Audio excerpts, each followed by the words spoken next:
আমরা ভালো চাইতে যাইয়া আমরা দেখি খারাপের বেশি ব্যাকই হয়। যে সংসদ ভবনটা এত সুন্দর পবিত্র জায়গা, এরকম অজ্ঞানী জ্ঞানহীন মানুষগুলো এরকম ভরপুর হয়ে যাইবে।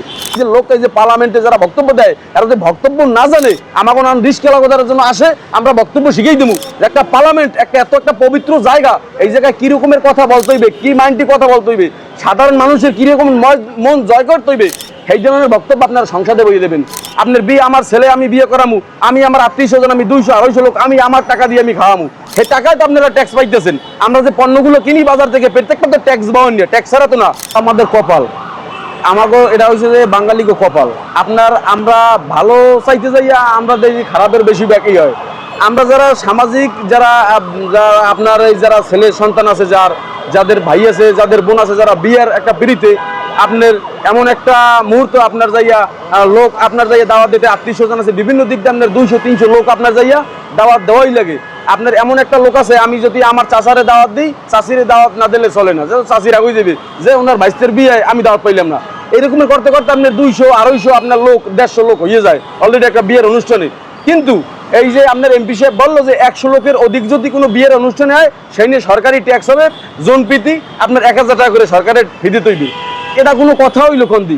এই যে আপনার কতদূর আপনার বিবেক এবং কতদূর আপনার বুদ্ধি মেনে একটা আপনার সংসদ সদস্য হইলে যে এই ধরনের কথা বলে। একটা বিয়ের অনুষ্ঠানে আপনার 100 লোকের ওপরে যদি আপনার যদি 10 জন লোক হয়, তাহলে আপনার 10,000 টাকা আপনার যাইয়া সরকারের ট্যাক্স দিতে হইবে।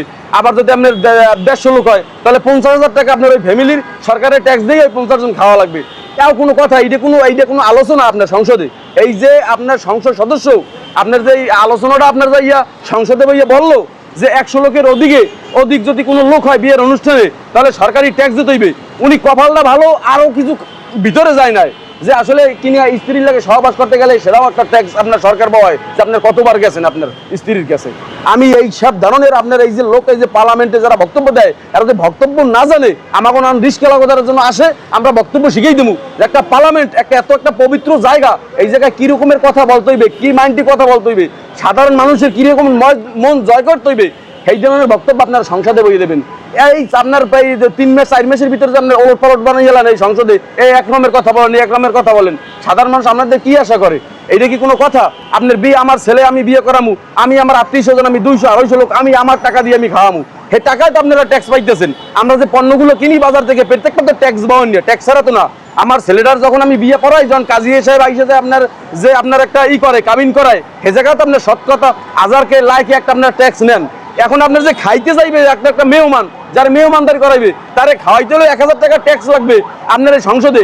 আর কি কি ট্যাক্স আপনাদের বাকি আছে, আপনার এক বাক্যে আপনারা এরকম বড় একটা খাতা করিয়া সিরিয়ালে আপনারা এই দেশবাসীরে বলেন যে এই কাজে ট্যাক্স লাগবে, এই কাজে আমাকে এই লাগবে, এই লাগবে, এইটা করিয়া একবারে আপনারা এই সাধারণ মানুষের রেয়াই দেন। এরকম মধ্যে একটা কথা বললিয়া আপনার কি ভাইরাল হওয়ার জন্য কথাটা বলছেন? যে এইরকম একটা আমি কথা বলবো সংসদে বইয়া, এই লগে এই কথাটা ভাইরাল হয়ে যাবে, তারপর লাগে আমি মাপটাপ চাইয়ে নেব। এই কিন্তু সংসদটা একটা পবিত্র জায়গা, ও জায়গায় তো জ্ঞানী লোকজন হওয়ার কথা। এইরকম অজ্ঞানী অযোগ্য লোক যে আমাদের সংসদ ধরবে, এইটা আসলে আমরা সাধারণ মানুষ হিসেবে কোনো সময় আমরা আশা করি নাই। যে সংসদ ভবনটা এত সুন্দর পবিত্র জায়গা, এরকম অজ্ঞানী জ্ঞানহীন মানুষগুলো এরকম ভরপুর হয়ে যাইবে। আমি একজন রিস্কের ড্রাইভার হোক, আমি একটা দিনমজুর হিসেবে বলি, আপনার যদি জ্ঞানের যদি অভাব থাকে, তাহলে আপনার আসুন, আমরা জ্ঞান আপনারে দিয়ে দিই। আপনার যে পরিমাণ লাগে সংসদে যাই আপনার কথা বলবেন কিসের কথা? এই জীবন মানের, এই মানুষের জীবন কি রকমের চলে, মানুষের জীবনযাত্রা কি রকমের চলে, কোন জিনিসের দাম বৃদ্ধি, এইটা কমাইলে সাধারণ মানুষ ভালো চলবে, কোন রকমের মানুষের ক্ষতি হইতেছে, কোন রাস্তাটার কাজ করলে, এই পয়েন্টে কাজ করলে এই মানুষের দুর্ভোগটা কমবে, এইসব আলোচনা আপনাদের। আমরা যে আলোচনাটা, যেই আপনার কথাবার্তা আমরা পাবো, আমরা উৎসাহিত হবো যে না, সংসদে একটা আমাদের নিয়ে কথা আলোচনা হয়, আমাদের আপনার পক্ষে ভালো একটা আলোচনা হইতেছে। কিন্তু আপনারা যেই আলোচনা করেন, আমার মাইয়ে বিয়ে দিলে, আমার ছেলে বিয়ে করাইলে, আমার আত্মীয় নিয়ে খাওয়াইলে সরকারের ট্যাক্স দিতে হইবে 1000 টাকা জন প্রতি। এও কোনো কথা কন্দি? আমি একজন সাধারণ মানুষ হিসেবে আমি এটা ভালো ইতে নেই নাই। আপনার ক্ষমা চান, এই যে দেশের সাধারণ মানুষের দ্বারা বলেন যে আমার ভুল হয়েছে, এ ধরনের বক্তব্য থেকে আমি বিরত থাকবো, আর এই ধরনের বক্তব্য দেবো না।